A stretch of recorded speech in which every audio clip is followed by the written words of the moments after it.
Mimi nawapenda. Mimi nawapenda sana. Usifanye. Prince Dube kafanya nini kwa? Amefunga. Ni Prince Dube? Okay. Nimeshangilia kweli bana. Nimeshangilia kweli. Goli zuri. Sasa ni Dube kumbe? Kwani ulijua nani? Mimi sijui bwana, nimeshangilia tu goli. Ni Dube bwana. Nimemwona Dube na assist ya Mudathir. Goli zuri. Alhamdulillah, tunamshukuru Mungu. Mechi hizi ni ngumu. Kupata ushindi ni sehemu ya faraja kwetu kama viongozi, lakini pia ni sehemu ya kujenga confidence ya wachezaji wetu.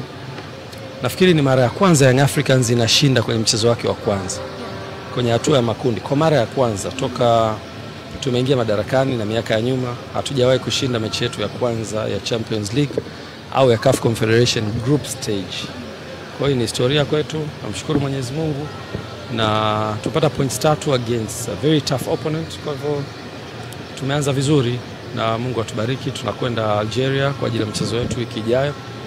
Naamini pia tutakwenda kutafuta matokeo. Basi Mungu atubariki tupate matokeo.